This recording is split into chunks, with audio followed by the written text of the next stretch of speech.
buhay o kabiguan, ng ligaya o lungkot. Kaya marapat lamang na tanggapin si Jesus bilang tagapagligtas at Panginoon. At matapos yun ay panariwain ang katapatan at paglapit sa Kanya bawat araw o day by day. Ang day by day ay naglalayong umalalay sa pang-araw-araw na pamumuhay. Narito po si Kuya Ed Lapis sa mensaheng pinamagatang Why couldn't we?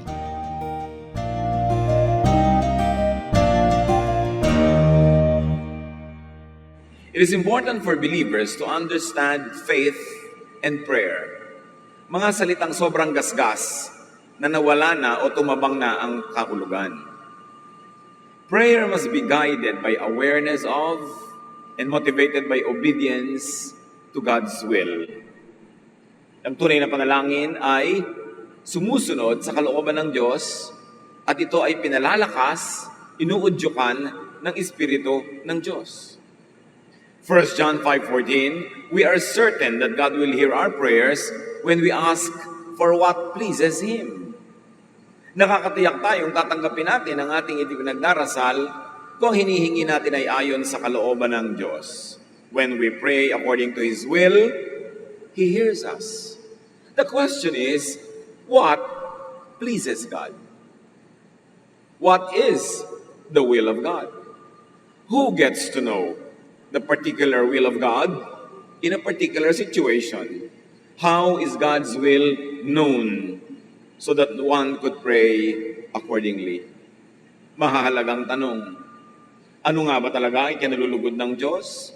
Ano ba ang gusto ng Diyos? Paano nalalaman yon? At sino ang nakakaalam nun para makapanalangin ng tama? Mahalaga na mahanap natin ang kasagutan sa ganyang mga tanong. Prayer must come from and be empowered by faith. Yun lang ang pwedeng tungtungan, panggalingan, sandalan ng tunay na panalangin. Pananalig, pananampalataya. Sabi ng Hebrews 11:6, and without faith, it is impossible to please God. Therefore, without faith, it is impossible to have an effective and powerful prayer. Kung hindi sa matatag na pananalig magmumula ang dalangin, walang nangyayari. Hindi malulugod ang Diyos. Kaya ang sabi sa James 1:6-8, but when you ask, you must believe and not doubt. Because the one who doubts is like a wave of the sea, blown and tossed by the wind. That person should not expect to receive anything from the Lord. Such a person is double-minded and unstable in all they do. Nilinaw ni Santiago ang isang mahalagang susi sa panalangin. Dapat walang pag-aalinlangan, walang pagdududa. Dahil ang nagdududa raw ay parang tubig lang sa dagat na kung saan umihip ang hangin, doon pupunta ang alon. Huwag daw umasa ang ganung uri ng tao na nagdadalawang loob, hati ang loob, na may matatanggap siyang anumang bagay mula sa Diyos. The question is, what is faith? Without faith, it is impossible to please God. But what is faith really? And Hebrews 11:1 gives us one very great definition of faith. Faith makes us sure of what we hope for and gives us proof of what we cannot see. Faith is the assurance of things hoped for, the evidence of things not seen. Isang pagpapatunay ng bagay na hindi nakikita. At isang katiyakan sa bagay na inaasahan lamang. Faith is seeing, hearing, knowing God's will in a different, in above normal, in a higher spiritual plane. So ang faith ay hindi wish, hindi desire, hindi want. Ang faith ay pagkakaalam, pagkakatiyak kung ano ang gusto ng Diyos, kaya yun ang hinihingi mo, kaya wala kang kaduda-duda na ibibigay yun. Pero paano nga nalalaman yung kagustuhan na yun ng Diyos para makahingi ka ayon sa kanyang kagustuhan? Yun ang napakalaking hiwaga na dapat ay maarok ng mananampalataya. Dapat ay makita, madinig ang kalooban ng Diyos sa paraang hindi sa pamamagitan ng utak, ng tenga, ng mata lamang. Mas mataas na antas ng pagkakaunawa, higher plane of consciousness ang kailangan para magkaroon ka ng pagkakaunawa kung ano ba talaga ang kalooban ng Diyos. Faithful prayer operates in the realm of the divine where nothing is impossible. It operates in the highest thought levels and frequencies where mind is over matter. And even science proves that mind can be over matter. Kumbaga, yung paglalakad sa kalsada, pag-akyat ng mga bundok, pagtawid ng mga ilog, ganon ang prayer ng maraming tao. Ang hirap, ang tagal, at maraming balakid, at maraming dagat, maraming ilog na hindi matawid, maraming bundok na hindi maakyat. Pero ang tunay na prayer coming from faith, parang paglipad ng eroplano. Mataas. Hindi siya nababagabag ng mga bundok na akyat manaog, ng malalapad na mga dagat, matatarik na mga bangin. Kasi lampas siya sa earthly level. Nandun siya sa sky. In a greater way, ganun ang panalangin.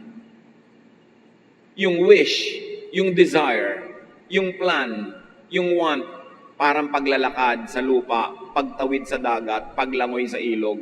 Ang hirap at kokonti ang nararating. Yung prayer, lumilipad ka kasi lumalampas ka sa earthly levels. Faith and faithful prayer is a gift that is given by God's prerogative and developed by man's cultivation, training, and discipline. Ang pananalangin ay hindi ba sa pag-usal ng mga wish mo sa buhay? Hindi ba sa pag-usal ng mga sanay ininanais mong matanggap?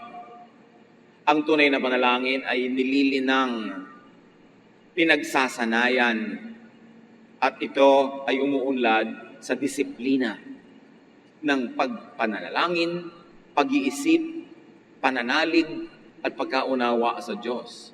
Prayer and faith is one of heaven's best-kept secrets. Jesus was always teaching and training His disciples on the secrets of the kingdom of heaven. Pag secret, ibig sabihin, konti lang nakakaalam, kailangan pinagtitiwalaan ka, kailangan nasa isa kang inner, trusted, favored circle para malaman mo yung lihim. Hindi yung para kahit kanino na lang. The Jesus School was very esoteric, meaning it was taught to and understood by members of a special group. Jesus, yes, would teach the crowds, pero meron siyang group of 120, sa loob nun ay meron siyang group of 70, at sa loob nun ay meron pa siyang group of 12. At sa loob ng 12 ay meron pa siyang group of 3, na siyang pinakamadalas niyang kasama, ito yung meron siyang gagawing himala. Magtuturo siya napakaraming tao, wala namang makakaunawa, pag nag-iisa na siya, lalapitan siya ng mga disipulo, ano pong ibig sabihin ng tinuro niyo? At sa konting audience na ito niya ipapaliwanag ang secrets of the kingdom of God. So may mga teaching sa panglahat at mayroong para sa mga talagang tinetrain at sinasanay ng mga disciples. The Jesus School was very spiritual and transcendent. Nalalampasan ang lupa, nakakaakyat sa himpapawid sa kalangitan. Jesus prays, remember, and miracles would happen. Jesus would pray and natural, materialistic law is transcended, bypassed, even overturned. Bakit pag nananalangin si Jesus, nakakalakad siya sa tubig, nakakakita ang bulag, nakakalakad ang pilay, nabubuhay pati patay, gumagaling ang may sakit, dumadami ang konting pagkain. Ano at paano siya magdasal? Kasi ang lahat ng yon nasa pananalangin. Walang ginawa si Jesus na himala na di siya nanalangin muna. At sa panalangin na yon, tumataas sa kalangitan ang kanyang diwa. His thoughts get to heavenly frequencies that it becomes so powerful, it is empowered by the Father in heaven, that his thoughts in the spiritual level changes physical realities. Mind over matter. Prayer over physical law. So it is very clear that it takes being initially called, then trained, and disciplined into such a spirituality where your prayer moves mountains. Matthew 21:22, if you believe, you will receive whatever you ask for in prayer. Gaano karami ang nagsasabi, ako believer, o ilang percent naman sa pinag-pray mo natupad? Konti, actually. Nililibangan ko lang ang sarili ko pag hindi natutupad. Pero ang totoo, konti. Bakit? Bakit pag nananalangin si Jesus natutupad? Tinuruan niya ang mga disciples how to pray. At sabi niya, if you believe, tulad ko, ang ipapanalangin nyo, tatanggapin nyo. But remember, believe, then receive. Yung iba kasi, receive, then believe. Kay Jesus, to believe is to see. Yun ang faith. The assurance of things hoped for. The evidence of things not seen. Sa maraming tao, to see is to believe. Magpapatotoo muna ikaw para ako maniwala. Kaya uso-uso sa mga Christian event yung patotoo. Wala po kaming kapera-pera. Naghiwala ang Diyos, nagkapera kami. Maniniwala tuloy yung iba. Kasi nakita na nila sa buhay mo. Baligtad. They believe because they saw. Pero kay Jesus, believe first. Then, later you will see. So napakahina nung pananalig, nananalig kasi may ebidensya. Kapatid, mag-tight ka. Tingnan mo, mula nung nag-tight ako, lumuwag ang buhay ko. O magta-tight siya ngayon, kasi nauna na yung patotoo May ebidensya na. Hindi faith yun. Wais yun. Wisdom, knowledge. Ang faith ay yung naunang nag-tight nang wala pang ebidensyang nabe-bless nga. Tapos na-bless siya. Yun. He believed, then he saw. Pag kinuwento mo na sa iba, they will see for them to believe. It can still be faith, but it's a lower kind of faith. Ang tunay na faith, tumatalon ka sa hangin, naniniwala kang sasaluhin ka ng Diyos. Baka naman gawin nyo yun, talinghaga lang yun. Ang sasalo sa iyo, lupa. Pag hindi ka naman inuutosan ng Diyos na tumalon. So believe to the point that your spirit and thought waves transcend physical, earthly limits. Believe to the point that your faith in the spiritual realm affects and changes physical configurations. Ganun ang panalangin ni Jesus. Ganun ang pananampalatayang tinutukoy ni Jesus. Sa taas ng pananampalataya mo, yung espiritu ng iyong pananampalataya nakakapasok sa kalangitan, nagagamit ang kapangyarihan ng Diyos at ipinagagamit yun ng Diyos para mapalitan maging ang mga pisikal na katotohanan sa iyong buhay. Kaya yun ang tinatawag nating miracle. But what can effect a miracle? Prayer of faith. Kaya may himala. You know that Jesus prays and food multiplies, the sick heal, the dead rise. Natural law is prevailed upon. The physical world is affected. Panalangin galing sa malalim na pananalig. Sinolo ba niya yon? No. Jesus trained and expected His disciples to be able to do the same. Kaya ang sabi niya sa Matthew 10:7-8, as you go, proclaim this message. The kingdom of heaven has come near. Heal the sick, raise the dead, cleanse those who have leprosy, drive out demons. And His disciples were able to do those at varying degrees of success. Si Pedro, binuhay niya si Tabitha. Marami siyang ginawang himala. Pinalakad niya ang isang lumpo. Si Pedro, binuhay niya si Eutico sa nahulog mula sa bintana at biglang namatay. May Bible study kasi aantok-antok, nahulog tuloy sa bintana. Namatay. Binuhay ni Pablo. May tinuklaw ng ahas, dapat ay mamatay agad. Ginamot ni Pablo. So, naipasa ni Jesus yung kapangyarihan, yung kaalaman ng lihim ng kalangitan. At yun ang talagang gusto niya mangyari. Kaya ang sabi ni Jesus sa John 14:12, "Very truly I tell you, whoever believes in me will do the works I have been doing, and they will do even greater things than this, because I am going to the Father." Kung nananalig kayo sa akin, gagawin nyo lahat ang ginawa ko at mahihigitan nyo pa. Bakit? Dahil uupo ako sa tabi ng Ama, pupunta ako sa langit, at hihilingin kong bigyan talaga kayo ng kapangyarihan. I will be there to intercede for you. So, faith moves mountains in a symbolic way. Faith does the impossible. At remember, this is faith of the one praying, not faith of the recipient. Yung pananalig ng nananalangin ang mahalaga, hindi nung tatanggap. Kasi yung patay nga, hindi naman nakakapanalangin yon, nabubuhay eh. Dahil sa pananalig nung nananalangin. Faith, faithful prayer, therefore is not basta I like, basta I wish, basta I believe. Yung mga ganun ang hindi natutupad. Hindi nagkakatotoo. Kasi para mabago mo, magalaw, makilos ang isang bagay sa physical world, dapat pumasok ka muna sa spiritual world, sa heavenly kingdom of God, dahil nandun ang main switch ng lahat ng natural law. Nasa langit ang control, ang main control ng lahat-lahat ng creation. Bago kami mabago, kailangan makapasok ka muna sa langit at doon mo pipindutin ang mga tamang buton through faith and through faithful prayer para yung gusto mo maganap. Kaya sabi ni Jesus, I am the door, I am the way. Enter by me. Many enter the wrong door. They don't get anything.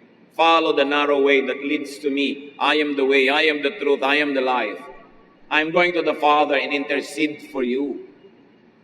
Ipinangako niya yun sa lahat ng mananampalataya. How come sobrang konti ang nakaka-enjoy ng ganung pribilehiyo na maging anak ng Diyos? That when you pray, mountains move. Faith and prayer that work 100% is for the gifted. Kaya may gift of faith. It is for the called. Meron talagang tinawag para ang maging special ministry, manalangin. And it is for the initiated and trained. It is not for just anybody, just anytime, for just anything. Sobra kasing pinadali ng relihiyon. Sumali ka lang sa isang group, prayer warrior ka na. Hindi yun masama, mabuti nga sumasali. Pero hindi guaranteed. Kasi ang tunay na magiging mga alagad ng panalangin ay yung binigyan ng Espiritu ng gift of faith. Para sila manalangin doon sa mga taong iba ang gift at hindi faith. Kaya kailangan natin ng isa't isa. Yung iba naman kasi may ibang gifts na wala doon sa merong gift of faith. Nakadistribute sa lahat ng believers ang gift para kailangan natin ng isa't isa at talagang lagi tayo magtitipon-tipon para tayo pare-parehong makinabang sa mga ibinigay ng Panginoon na gift sa bawat isa. Real people who will pray effectively are called by God. You don't call yourself and assign yourself. And they are initiated and trained. Sinasanay. Sobrang pinadali, sobrang pinopularize, to the point that even prayer was vulgarized. Isang buong park, daan-daang tao, libo-libo magpe-pray, parang dinadaan sa dami.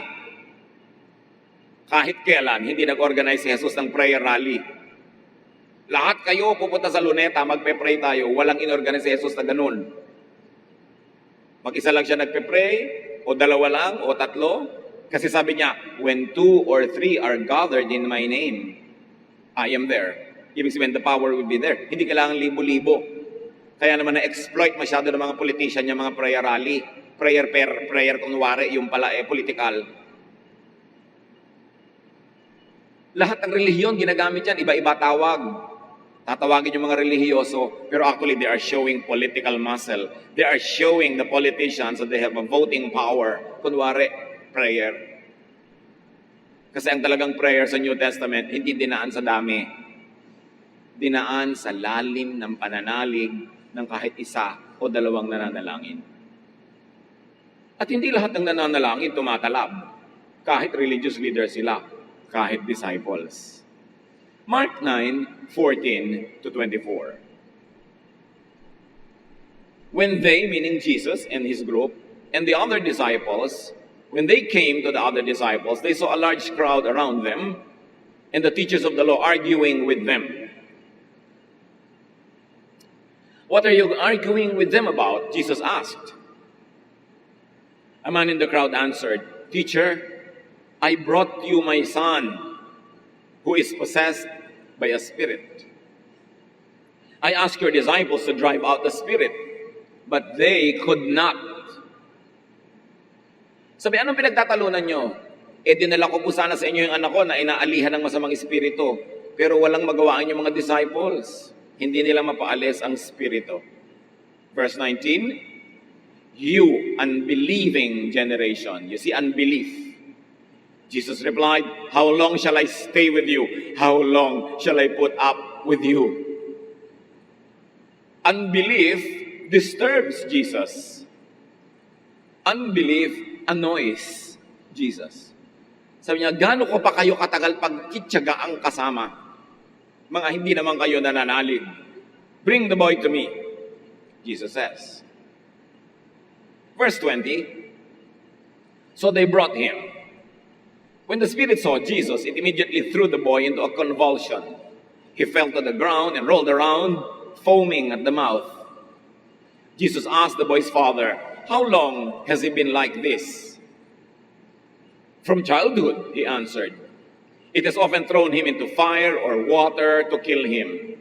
But if you can, sabi ng tatay, if you can do anything, take pity on us and help us. Sabi, pinipilit patayin ng masamang espiritu na yan ang anak ko. Hinahagi sa tubig, hinahagi sa apoy, sari-sari. Pero kung kakayanin niyo naman sana, kung may kaya kayong kahit anuman lang na magawa, tulungan niyo kami, kaawaan niyo kami. Sabi ng tatay.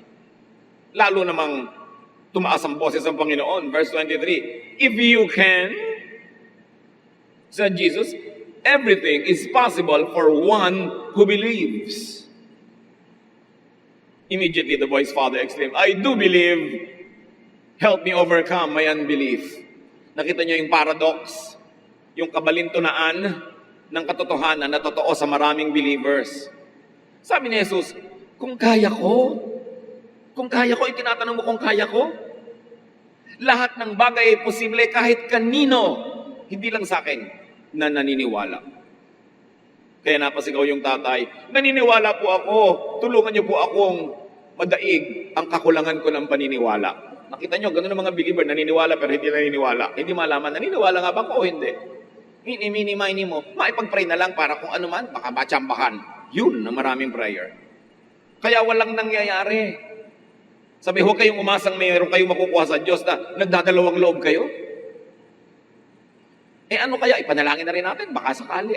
Walang mapapala yung panalangin na yon.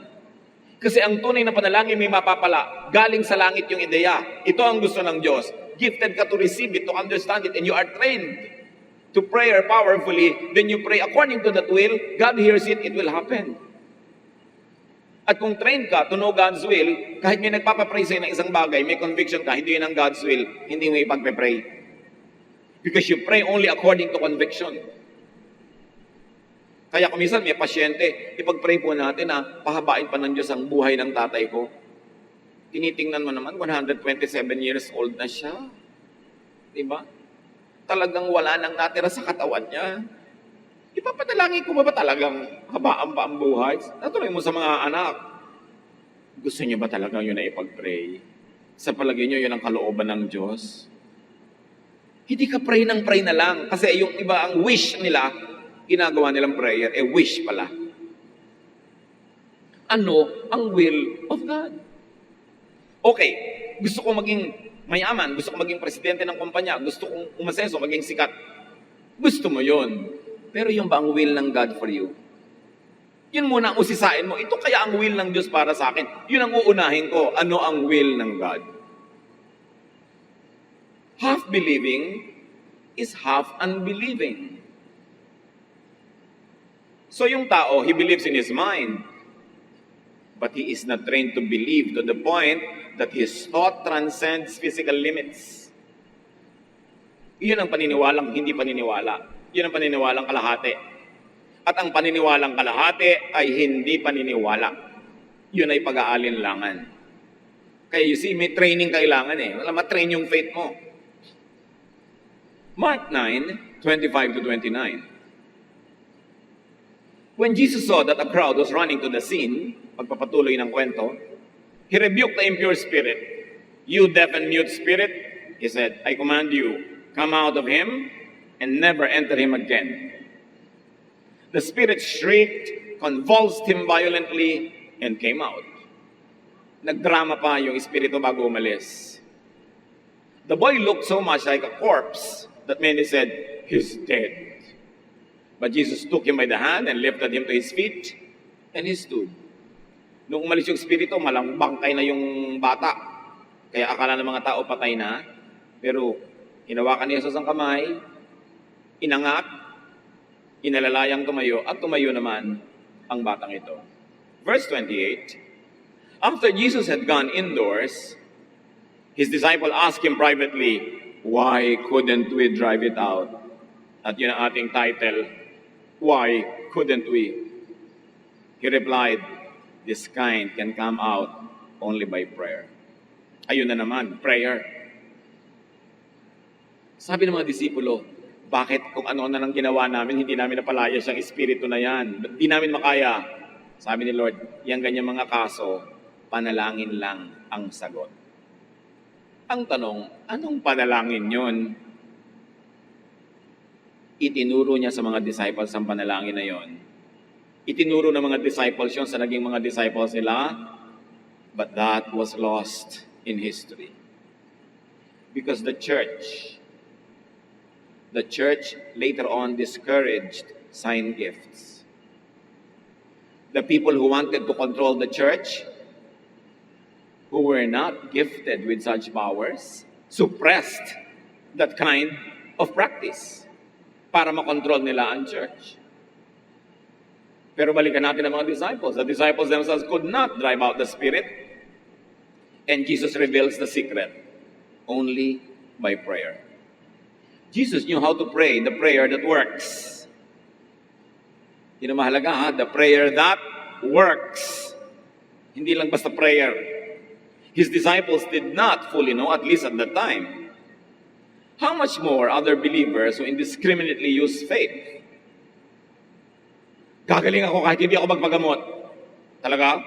Yan ba ang will ng God sa'yo? Wish mo lang yan para hindi ka magkagastos? O merong nang daya sa isipan mo na iniisip na lahat na lang ng hilingin mo mangyayari? Talaga gagaling ka ng kahit walang gamot? Tapos pag namatay, Diyos ang sinisisi. Diyos ko, nasan po ang pananalig ng tatay ko? Bakit nanalig naman siya? Hindi niya kailangan ng operasyon, namatay pa siya. Sabi ng Diyos, teka, sa akin ba galing yung ideya? Saan galing yung ideya? Maraming ganun by faith, hindi inom ng gamot, hindi magpapadoktor. Maraming mag-a-abuse niyan, indiscriminate use of prayer. Marami akong utang, ipag-pray na lang natin, napatawanin ka na nagpa-utang sa'yo. Pray ngayon ang dalawa. Nakulong yung isa tuloy. Sinisisi ang Diyos. O kaya yung mga sobrang paggamit ng spiritual commands. In Jesus' name, umuulan. In Jesus' name, tumigil ka ulan, kasi hindi naman tumigil. In Jesus' name, matatanggal ang addiction mo, husband. In Jesus' name, magbabago ang anak ko, tapos walang nangyayari. Wrong use of the name. Trained ka ba to use it?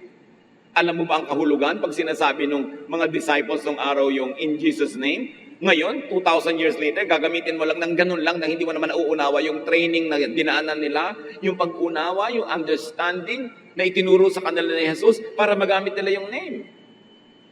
Kaya tuloy ginagawa na lang kuminsan expression. Kuminsan, hindi pa kasya ang Jesus, kukompletohin. Jesus, Joseph, and Mary. Jesus, Mar, Joseph, Jejomar. Diba? Pero wala naman nangyayari. Kasi ginagamit na parang magic. In Jesus' name. Acts 19:11 to 17. Ito ang gumamit ng name, naman ang mali.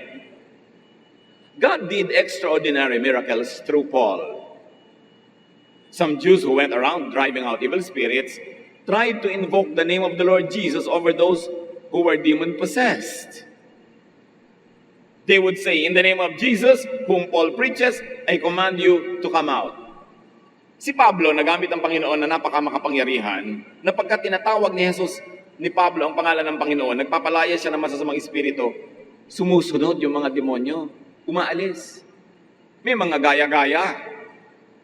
Hindi naman sanay, hindi trained, hindi cold. Nakakakita sila ng mga demon-possessed, pinapalayas din nila. In the name of Jesus, whom Paul teaches, I drive you to come out. Verse 14. 7 sons of Siva, a Jewish chief priest, were doing this.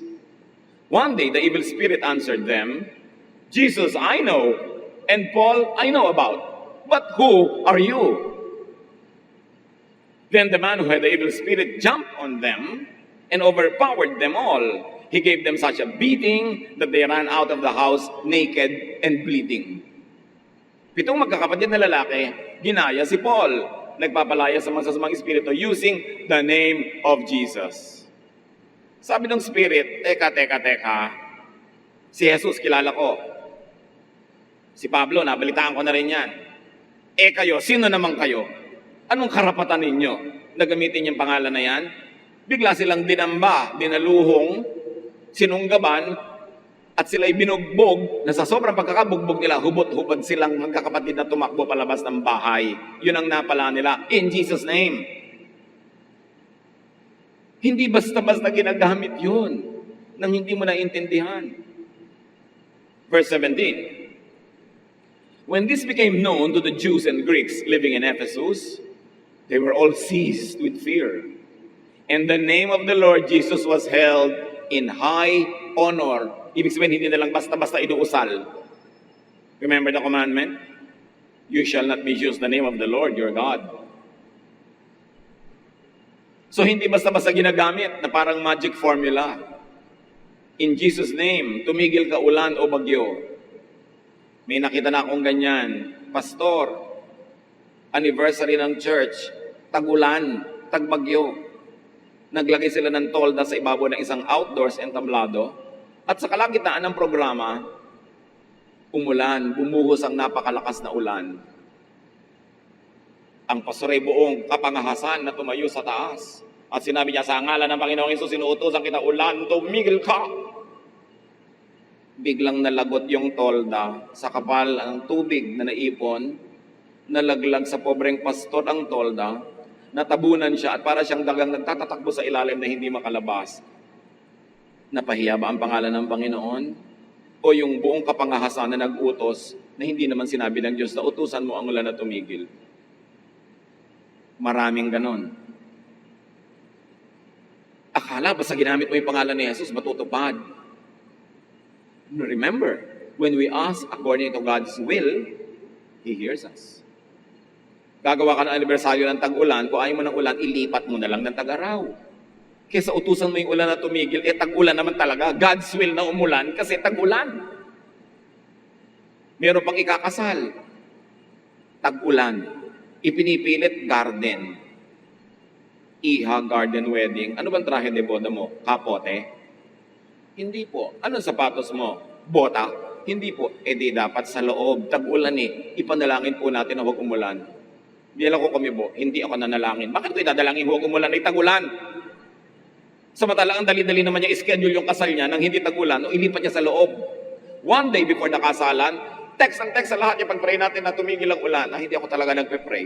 Tag-ulan Ang ipinagpe-pray ko, umulan, kawawa naman yung mga magsasaka na tigang yung bukid, kailangan nilang ulan, ititigil ng langit para ikasal tong babaeng tong banidosa. Ayaw niyang ilagay sa loob ng bubong yung kasalan niya.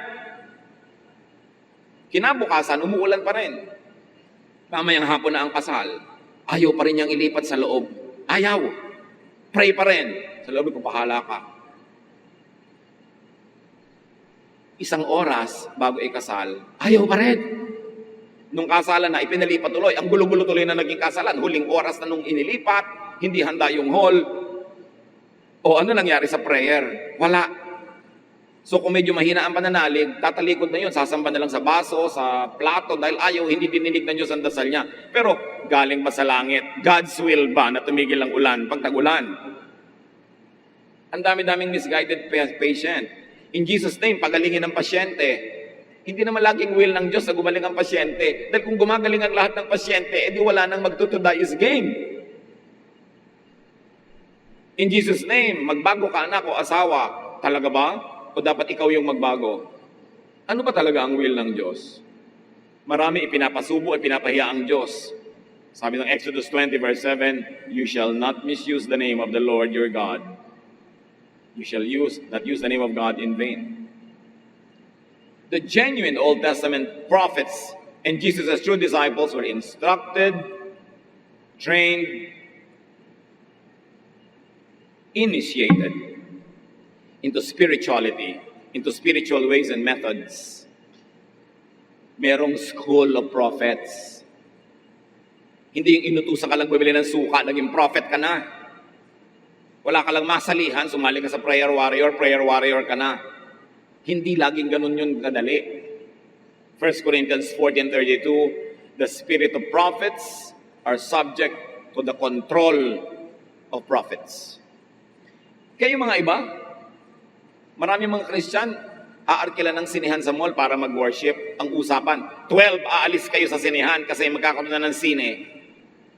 Nadadala yung mga mall kasi iba, 12:30 na, 1 o'clock na ayaw pang umalis kasi leading ng spirit. Ginanahan pa kami mag-worship. Paano naman na ititigil ang will ng God? Kaya tuloy, pinapalaya sila sa mga mall. Pero the spirit of prophets is under the control of prophets, hindi under the control of their emotions. Marami kasing taong akala nila spiritual sila pero emosyonal lang pala. Lahat ng guni-guni, haka-haka at emosyon nila, akala nila leading ng spirit. Kaya laging nabibigo yung mga tao, akala ko ba leading ng spirit? Baka naman guni-guni mo yan. Kaya kailangan sinusuri. Luke 11:1, when Jesus had finished praying, one of his disciples said to him, "Lord, teach us to pray, just as John taught his followers to pray." Malaki ibig sabihin yan, hindi lang yung muko tayo at manalangin. In Jesus' name, amen. Para manalangin is an entire discipline. There is a lot of faculties involved, discernment, giftings, to know the will of God so that you can pray according to that will. Because only when you pray according to that will, that God hears you. So you should know first and foremost the Word of God. You must know how to interpret, apply it. And then you must have the discernment when to apply which verse. And then to pray. Kaya may mga gifted talaga to pray. Kaya ang hiling sa kanya ng mga disipulo, turuan nyo kaming manalangin. Kung ito lang yung formula, standard prayer, hindi na sila kailangan turuan dahil ang mga Jews nagpe-pray 5 times a day. Ano pang dapat ituro? So may itinuro si Jesus at may itinuro si John na labas doon sa karaniwang alam na nila tungkol sa panalangin. Kaya sila nakakagawa ng mga himala. There is teaching and training. Hindi lang formula. Yan lang in Jesus' name, naging formula na eh. Kailangan ang lahat ng prayer magwakas in Jesus' name. Di ba alam naman natin talaga na in Jesus' name, yung kailangan pa man sabihin, signal po yun na tapos na ang prayer. Ganon. Ginamit na lang talaga na, parang expression. Hindi mo pwedeng sabihin in Jesus' name, kung yung kalooban mo naman, hindi nakaayon sa kalooban ni Jesus. Hindi mo pwedeng ikabit yung in Jesus' name, kung yung pinagpe-pray mo, kabaliktaran ng gusto ni Jesus. Dapat sang-ayon sa kanyang kalooban. Mark 6:41, taking the 5 loaves and 2 fish, and looking up to heaven, he gave thanks and broke the loaves. Alam niyo nangyari, 5,000 lalaki, may karagdagan pa mga babae at bata ang pinakain, 2 maliliit na isda, 5 pirasong tinapay o slice ng tinapay, o mga kumpol ng tinapay. Pero ano ang ginawa ni Jesus? He looked up to heaven. Ngayon, hindi yung look up, no? Na pag nagpapapicture ka, look up. Malalim ang kahulugan nung he looked up to heaven. Ibig sabihin, he entered a heavenly configuration. His spirit entered another world. That his thoughts, his prayer, went up and tapped the power of the heavens to go back to earth and multiply those bigger source of food. So mula sa earth, umakyat sa langit ang diwa ng panalangin para bumaba ulit sa earth para yung katotohanan ng physical reality ay maiba ayon sa panalangin. Kailangan ng prayer mo nakakaakyat sa langit dahil nandun nga yung control switch ng lahat. And it is faith training that enables you to enter a heavenly dimension. So hindi lang direksyon ng tingin yon. Yung iba naman, nalangin po tayo, yumuko at pumikit. Akala pag yumuko at pumikit, yun na yung formula, didinggin na ng Diyos. Well, it's okay. It can help you focus and concentrate. Kesa tingnan mo yung mga kuto sa buhok ng nasa harap mo, di pumikit ka na lang para makapag-pray ka mabuti. Pero hindi yun formula. When Jesus prayed, there was transportation. May naganap na paglipat. Lumipat ang kanyang diwa, umakyat sa kalangitan, na switch on ang mga dapat i-switch doon, bumaba sa lupa ang kapangyarihan, natupad ang prayer. Dapat ganon ang powerful prayer. Mark 4:10-12. When Jesus was alone with the 12 apostles and some others, they asked him about these stories. He answered, I have explained the secret about God's kingdom to you. Ito yung sinasabi nating esoteric. It is exclusive to a small group that is taught and trained intensively so that they could pray, so that they could enter a heavenly dimension, so that their thoughts will get into frequencies above earthly frequencies to the point that it changes physical realities. Napaka-mysterious, napaka-transcendent, napaka-spiritual ang panalangin. And there is a secret that needs to be known and understood by believers. For instance, Mark 14:50-52, all of Jesus' disciples ran off and left him. Ito yung inaresto siya sa Gethsemane. One of them was a young man who was wearing only a linen cloth, and when the men grabbed him, he left the cloth behind and ran away naked. Nobody preaches on this. On Mark 14:50-52, because it is so baffling and some people even find this embarrassing. Nung inaresto si Jesus sa kadiliman ng hardin ng Gethsemane, nagpulasan, nagtakbuhan, tumakas ang lahat ng mga disipulo niya, at may isang huling lumabas mula sa mga sukal, at ang suot lang niya, itapi yung underwear na linen garment na parang tuwalyang inirarap mo sa katawan mo pag nasa sauna ka. At nung hinablot ito ng mga aresto, nadala ang tape at tumakbong hubutabo ang disipulong ito, which many people is Mark himself because siya lang ang nag-report nito eh. Ang tanong, anong hiwaga ang nagaganap? What secret rite or initiation was going on?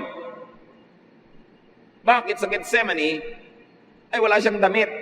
Anong nagaganap? Hindi natin alam, and don't judge it. But yan ang point. Maraming unexplained. Maraming sikreto na hindi naman ipinaalam sa lahat. And because it is baffling, nobody dares to preach about it. Why rock the boat and disturb the boat?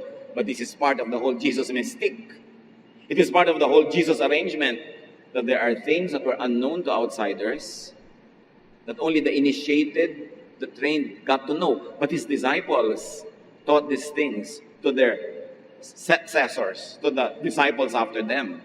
But as I have said before, the church suppressed this kind of practices because it empowered not the political leaders of the church, but those who were spiritually gifted, who are not always politically adept. Nung dumating ang panahon na nag-aagawan ng kapangyarihan sa church, or sa churches, dahil marami yun, binaliwala, pinatahimik ng mga nanalong mga leaders, ang ganitong mga gifts, ganitong mga pamamaraan ng pananalangin, dahil hindi sila ang makapangyarihan doon, kundi yung prophet or yung gifted prayer warrior or whatever. Kaya ito, hindi na natin inabutan. Kaya pag binabasa natin yung mga ganung part ng scripture, hindi natin maintindihan ang ibig sabihin. Dahil nalagot yung understanding because of church politics.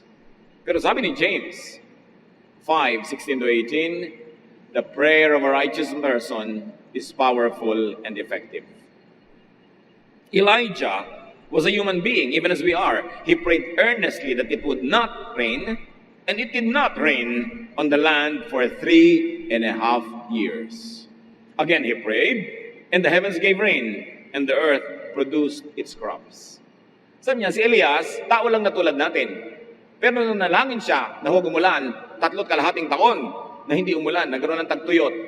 Pero nung nanalangin siya na umulan naman, at nadilig muli ang lupa. Tao lang siya, pero bakit niya nagagawa yon? Sabi niya, the prayer of a righteous man is powerful and effective. Now, righteous does not mean na mabait. Ang daming mabait, hindi naman natutupad yung prayer nila.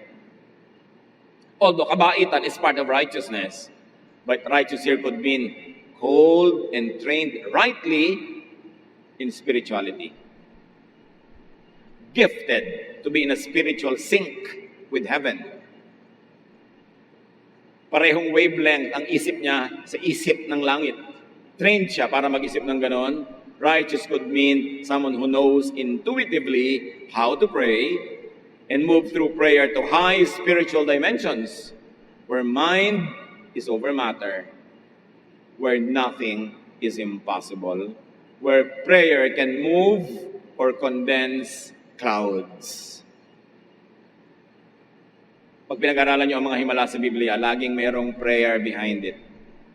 And a righteous person praying. Righteous not only meaning kind and good, but trained in the right way. Attuned to the Spirit of God. That the prayer can move not only mountains, but clouds. Can dissipate clouds, can call clouds and make them fall down like rain. Luke 1:37, nothing is impossible for God. So what is a prayer that will make things possible? The prayer that enters heaven, that prayer that knows how to unlock the door of heaven, get there and move the hand of God on earth so that what is prayed for will happen. Napakaganda, pero mahiwaga ang panalangin. People who will pray effectively should be able to enter heaven and move earthly configurations from heaven because their prayer gets to heaven. Mark 9:23, sabi ni Jesus, if you can, said Jesus, everything is possible for one who believes. John 14:10-12, ulitin natin. I tell you for certain, sabi ni Jesus, that if you have faith in me, you will do the same things that I am doing. You will do even greater things now that I am going back to the Father. So Jesus shares the power of prayer. Jesus shares the power to pray with believers. The power of prayer is not only for Jesus, but for all others who believe. But the secret knowledge, the special training and initiation, these sign gifts of the kingdom of heaven, as we have said, were suppressed, diminished, displaced, and lost in church history. Prayer became just formula. Prayer became a ritual. It became a popular, common act that really produced no results. Non-results lead to disappointment, self-consolation, or even to the death of faith. Nanalig sa hindi naman ipinangako na walang tuloy ng pananampalataya. Misplaced use, misuse of the name of Jesus, of prayer and faith, leads to confusion and frustration. And it can lead to blind faith. I pray this in the name of Jesus, nung hindi nangyari, yun ang God's will. Parang kahit ano na lang, kaya tuloy yung mga iba, pinagtatawa na nila yung mga mananampalataya. Para sa hindi na yata kayo nag-iisip. Lagi nyo na lamang na kinocomfort ang sarili nyo sa mga sarili nyong pampacomfort sa sarili nyo. Kasi meron kayong mga hindi may paliwanag. misuse of the name of Jesus and prayer misrepresents Jesus and his teachings. What is the challenge, church? The challenge is to rediscover and relearn and learn prayer. And if we cannot do that, at least a majority of us, the challenge is to find gifted, righteous people whose prayers follow the way of Jesus, whose prayers are powerful and effective. Because we have been told the prayer of a righteous man is powerful and effective. Kaya talaga may intercessors. If you don't know, if you think you are not that righteous or trained or gifted, find someone who is and ask the person to pray for you. It's one of the greatest gifts that you can receive in life, to be prayed for by a righteous person. Because the prayer of a righteous person availeth much. So ang tanong ng mga disciples, na ang totoo tanong din natin madalas kung aaminin natin, why couldn't we? James 4:3 answers that partially. When you ask, you do not receive because you ask with wrong motives. In other words, what you are asking for is not God's will. So kahit mag-fast ka dyan, hindi matutupad dyan. Kasi yung prayer mo, hindi nakakapasok sa langit, hindi niya napipindot yung mga buton para paandarin yung earth according to your prayer. Wrong kasi yung motive. You see, motive, will, your will, God's will. Pasok na naman yung dapat. When you pray according to His will, He hears. Verse 3, yet even when you do pray, your prayers are not answered because you pray just for selfish reasons. Katulad nun, ipinanalangin huwag umulan. Di ba selfish yun? Tag-ulan eh. Gusto mo lang matuloy yung kasal mo. Ba't di mo nilang ibagay sa panahon? Selfish. When not sure or convicted with and about a spiritual and miraculous solution or answer, go practical. Anong ibig sabihin natin? May sakit ka. Sabi mo, God's will, gagalingan ko ng walang gamot. Ba't di ka nalang magpagamot? Total, hindi mo naman sure talaga kung anong God's will eh. Gifted ka ba? Prophet ka ba? Alam na alam mo? Kung hindi ka sure, ba't di ka nalang magpagamot? Mas madali yun. Even when convicted of a supernatural answer, also take the natural path.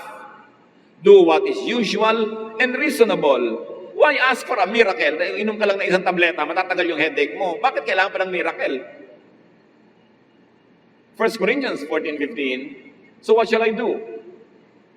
This is what I'll do. I will pray with my spirit, but I will also pray with my understanding. I will sing with my spirit, but I will also sing with my understanding. In other words, sinasabi dito ni Pablo, etong gagawin ko. Magpapaka-spiritual ako, yes, pero magpapaka-practical din ako. Gagawin ko pareho. Mananalangin akong pagalingin ako ng Diyos, pero inom ako ng gamot. At ipapanalangin kong tumalab yung gamot.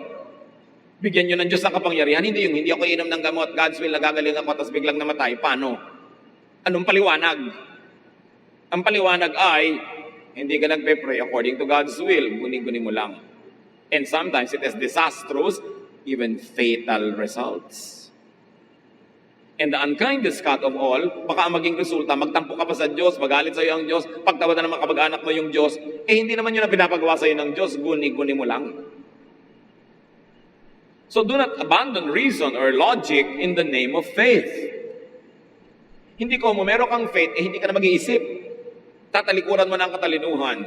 Tulad ni Timothy, alagad ng Diyos, laging masakit ang tiyan. Sinabi ba ni Paul na, ipag-pray na lang natin yan? Sabi ni Paul, 1 Timothy 5:23, stop drinking only water. Take a little wine to help your stomach trouble and other illnesses you always have. Sabi, sige, manalangin tayo, pero tumigil kang kainom ng tubig muna. Maraming butete. Maraming mga kung ano-anong itlog ng mga insekto. Sari-saring sakit ang nakukuha mo sa mga pinag-iinom mo. Take wine, which has medicinal value. And then let's pray. May ginagawang praktikal. Yung kayang gawin, ginagawa.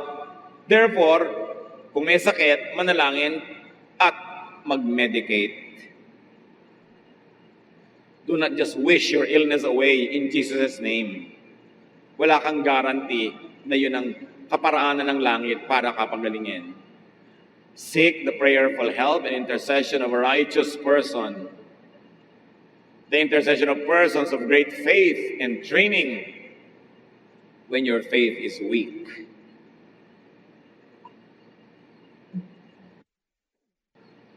May tulong naman sa atin ang Diyos kasi hindi naman talaga lahat gifted with strong faith. Iba siguro ang gift nyo. Therefore, mabless kayo sa gift of faith and gift of prayer na ibinigay doon sa iba. Get prayed for. And then minister your gift, whatever it is, to other people who don't have it. That's why may church.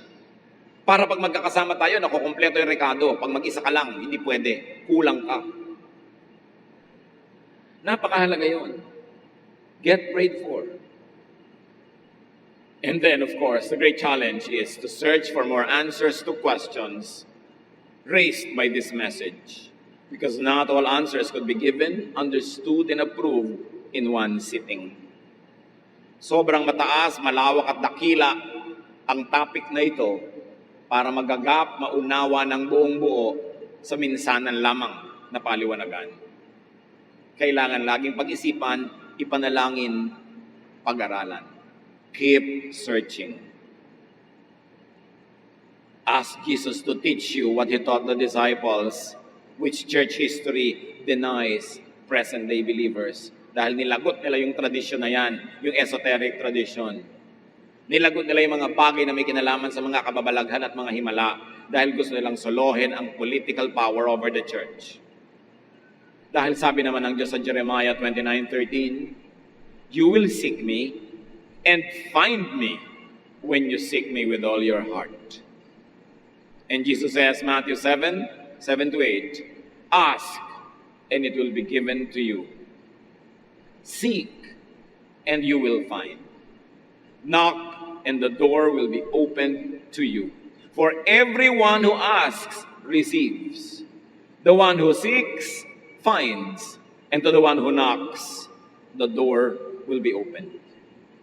Ask, seek, knock. Ask the Lord Jesus to teach you privately, directly, personally how to pray. And even Romans tells us that we do not know how to pray, but the Spirit intercedes for us with words that are too high, with groans that are too high for human words. Marami sa atin hindi natin alam manalangin, kaya ipinagdarasal na lang tayo ng Espiritong Banal at ipinagdarasal na tayo sa mga inuusal, sa mga halinghing na higit na matayo kisa sa mga salita na mumutawi sa bibig ng tao.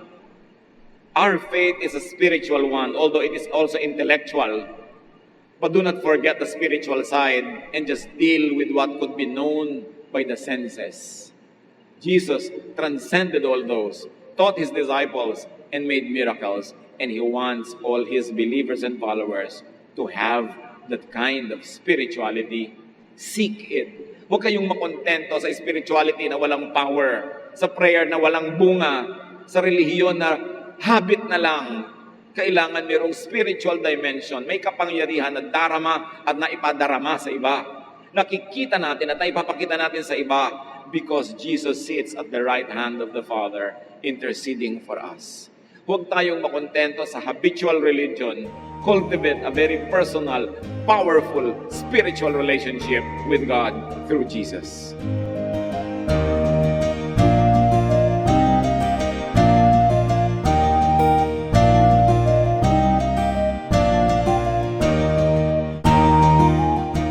Ang katatapos pong mensahe ni Kuya Ed Lapiz ay pinamagatang Why couldn't we?